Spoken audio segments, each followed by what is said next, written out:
welcome to the Batch Lady. I am shouting today because I've got a funny feeling that you are hearing a lot of wind.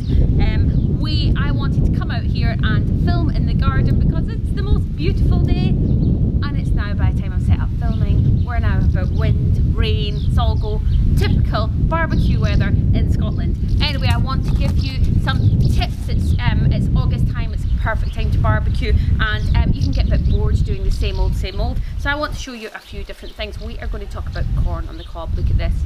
Gorgeous corn, okay, and what you can do with it. Now you can just use normal frozen corn, and then you can do something that you can zhuzh it up, and that's what I want to show you. And you can put this in the freezer beside your frozen corn, so whenever you want it, you know you've always got it. So what we're making is a beautiful Chipotle butter, garlic Chipotle butter, that when you barbecue your corn on the cob, you can just smother it on, and honestly it's sweet and spicy and delicious, and just gives a whole new flavour to barbecue. Okay, so what you want to do is you want to take some softened butter. Depends, I always say about a level tablespoon for each corn on the cob, but I've got all of this butter, so I'm just going to use the whole lot because it's already softened. Okay, you can use normal sort of hard butter if you want, but you do want it to be soft because you're going to be mixing things into it. So you just want to put your, say you were doing 4, so you want 4 tablespoons of butter. I won't go through all the ingredients list because you'll get them on my website. And it's now raining. Don't you love it? Okay, Chipotle paste is fantastic for barbecues. You can put it on lots of things. I'm going to put about half a teaspoonful in my butter.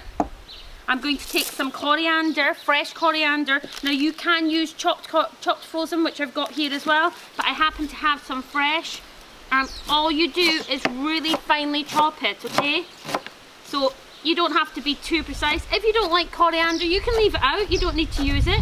It gives a lovely greeny sort of colour to it, and the little bits of coriander will go all the way across the sweet corn as it's barbecuing, and it's delicious. So even if you're not having a barbecue, you can still just cook your sweet corn as usual and then rub this on. You could give it a quick pan fry if you wanted to. We love sweet corn, so we use it a lot in our house, okay? I like coriander as well, so we're putting in quite a lot.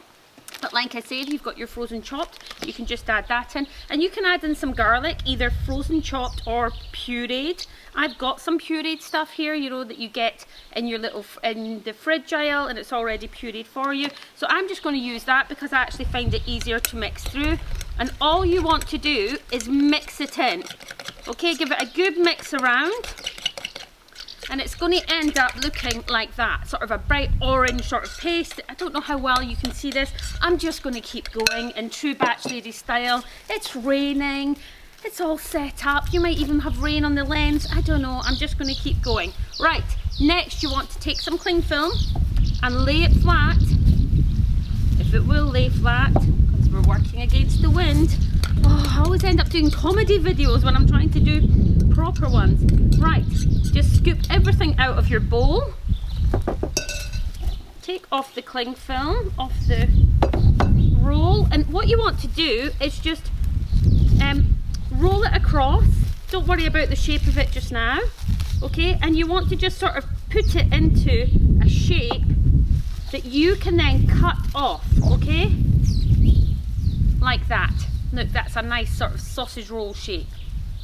You're going to put that in your fridge, or you can put it in the freezer. I quite often freeze little ones like this just beside the corn on the cob. Then when it comes out, you can slice off the bits that you want and you can put it back in again, okay? Or it'll keep in the fridge for a long time, so if you want it for the whole summer, just make it up. You can put this on lots of different things. I mean, if you were doing a steak, you could also just have some Chipotle butter over the top of it once it's cooked. You could use this for lots of stuff, okay?